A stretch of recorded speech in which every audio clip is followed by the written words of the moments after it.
સાથે ઝપાઝપીનો video viral થયો છે। અમદાવાદના નરોડા વિસ્તારનો વિડીયો વાયરલ થયો છે। પોલીસ અને વાહન ચાલક વચ્ચે બબાલ થઈ હતી। વાહન ચાલકો સાથે ગાળાગાળી કરી હોવાનો વિડીયો વાયરલ થયો છે। બબાલના વાયરલ વિડીયોને લઈને ઉઠ્યા છે અનેક સવાલો। તો પોલીસ અને વાહન ચાલક વચ્ચે બબાલ, પોલીસ સાથે ઝપાઝપીનો વિડીયો વાયરલ।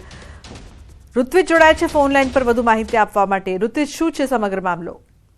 લુમના, આ જે વિડીયો વાયરલ થયો છે તેમાં પોલીસ કર્મી અને જે વાહન ચાલક છે તેમની વચ્ચે જે ઝપાઝપી તેમજ બીભત્સ શબ્દોનો પ્રયોગ પણ કરવામાં આવ્યો હોવાનો ઉલ્લેખ છે। મહત્વની બાબત તો એ છે કે આ જે વાહન ચાલક છે તેને રોકવામાં આવ્યો હતો અને જ્યારે પોલીસ દ્વારા જેને મેમો આપવાની કામગીરી કરવામાં આવતી હતી તે દરમિયાન ઉગ્ર બોલાચાલી થઈ હતી અને ત્યારબાદ આ બનાવ બન્યો હોવાનું હાલમાં પ્રાથમિક તપાસની અંદર જાણવા મળી રહ્યું છે। જો કે જે પ્રમાણેનો વિડીયો વાયરલ થયો છે ત્યારબાદ પોલીસ દ્વારા આ સમગ્ર મામલે તપાસના આદેશ પણ આપી દેવામાં આવ્યા છે। જ્યારે જે વાહન ચાલક છે તેની સામે પણ કાર્યવાહી કરવા માટેની તજવીજ હાલ શરૂ કરી દેવામાં આવી છે। જો કે હકીકતમાં કયા કારણોસર આ બનાવ બનવા પામ્યો હતો તે અંગે પણ ઉચ્ચ પોલીસ અધિકારીઓ દ્વારા તપાસ કરવામાં આવી રહી છે।